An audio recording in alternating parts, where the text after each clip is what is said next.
All right, so you've decided to take that well-earned vacation, but you're not sure what type of camera to take with you to record those valuable moments and those unique experiences. Well, I recently went on a vacation and took a handful of cameras to help you answer just that question. So let's go through the cameras. I'll tell you the strengths and weaknesses, and maybe at the end, you'll find the one that works best for you. So let's dive in.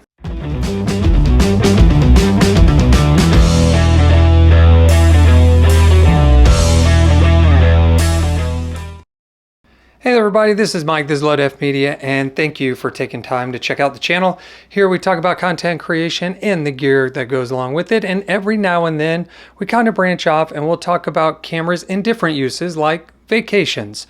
And so today I want to go through the 5 cameras that I took with me on my most recent vacation, their strengths, their weaknesses, which one I preferred using the most, and then which one I would recommend to you for your next vacation, depending on case use, of course.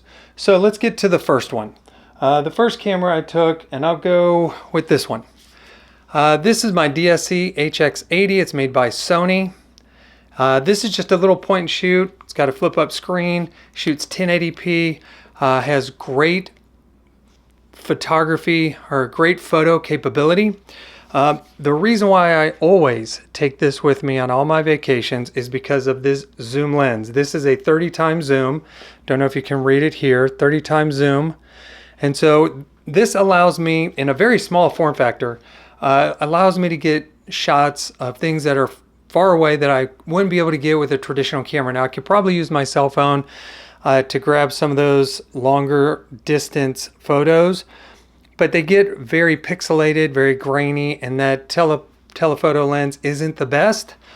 So I rely heavily on this point and shoot. The video specs aren't that great. Has a pretty decent microphone. They're right up here. Has 2 microphones.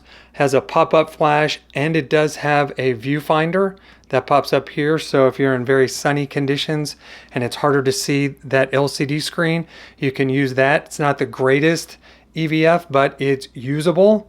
But I, again, would highly recommend a point and shoot like this. This came out before the RX100 line. The RX100 is a 4K camera with a 1-inch sensor, much smaller sensor here, and again, only shoots 1080p, but in a pinch, works really well, and it's very small, nice form factor, fits in your pocket. So this is one that I take with me on just about every vacation, but doesn't get the largest amount of use.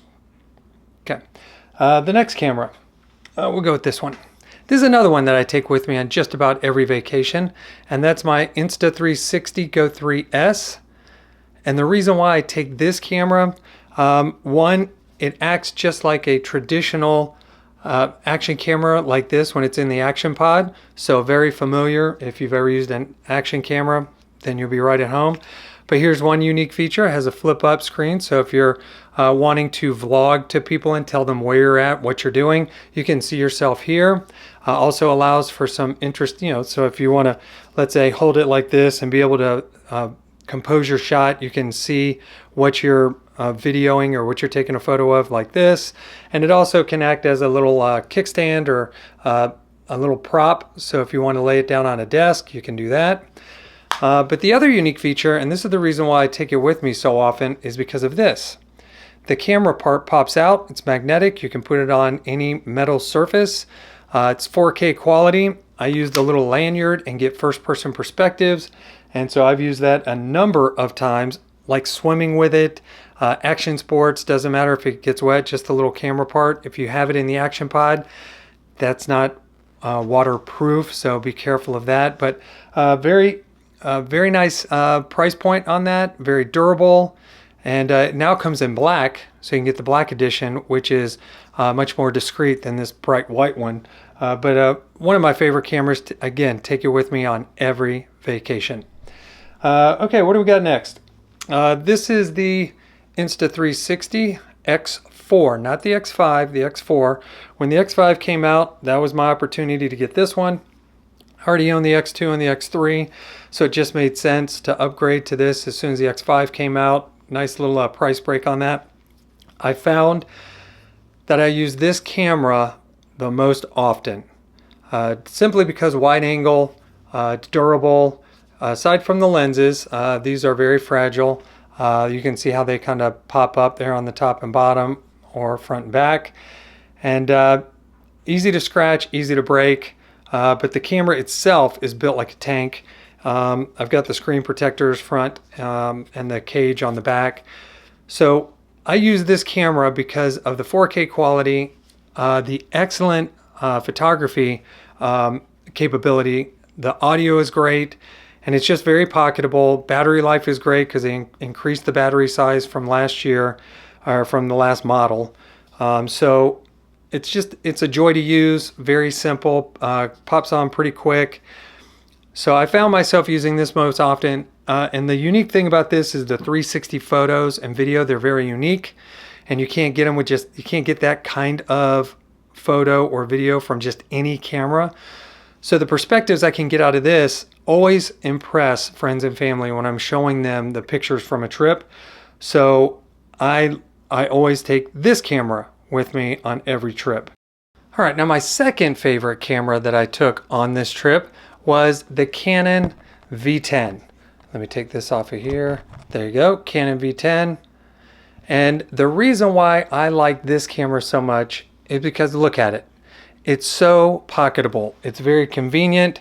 I mean, it's the size of your hand, smaller. It does have that flip up screen for your selfies. And you know, if you want to film where you're at, what you're doing, very similar to the Insta360 Go 3S that has the pop-up screen, or the DSC HX80 that has the pop-up selfie screen. This one has the small rig cage on it, so it is protected. You have mounts for either a light or a microphone, but I found that the microphone internally is excellent. I use this camera, well, let me back up. I always had this camera in a pocket somewhere, and very easily accessible. And while I was walking around, let's say at the hotel, I would always have this in my hand, and I could take this. Powers on. Watch how quickly it powers on. I'm gonna press the button. Let's see if I can, there we go. Press the button and boom, ready to go. I mean, that's less than 2 seconds. And so this was very, very convenient, great video quality, great photography or photo quality, great audio, very good form factor. Right now, the price point on this has dropped down pretty significantly. I got mine refurbished off of the Canon website for $199. And this is a 1-inch sensor. And this is compared to other vlogging cameras at that price point, you just can't beat it. If your budget is the issue and you want a well-rounded camera, this is the way to go for travel photography and videography. The last camera that I took, and it's right here, was the only interchangeable lens camera that I took this year, and this is the Z30 by Nikon. Now I've got the zoom lens on here now, but normally I use the kit lens, and it is the 18 to 55, and it condenses down very small, very compact. Yeah, it's right here. So this is the lens that comes with it, and so you can tell it's very small. Now when you unscrew it and it pops out, then it looks a little bit bigger, but when you're carrying it around, that's all you have to deal with. So that's very convenient.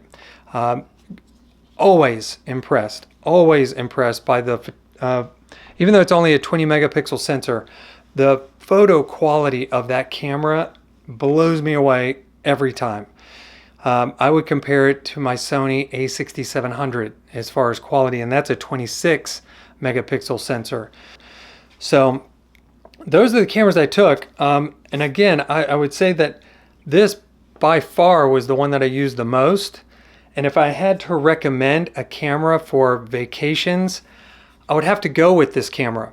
I had the silicone cover that goes over the top that protects the lenses.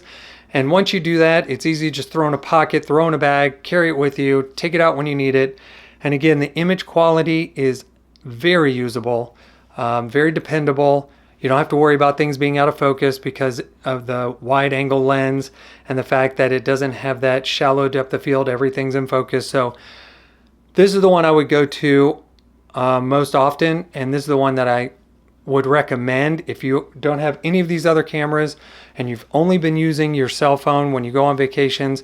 This is the one that I would go to, and right now this one is now, and I'm going to put the price up here on the screen, but it's much cheaper than when it was released. And so get the selfie stick with it. I also got the clear case for diving. I don't dive, but it's always nice to have waterproofing when you go underwater.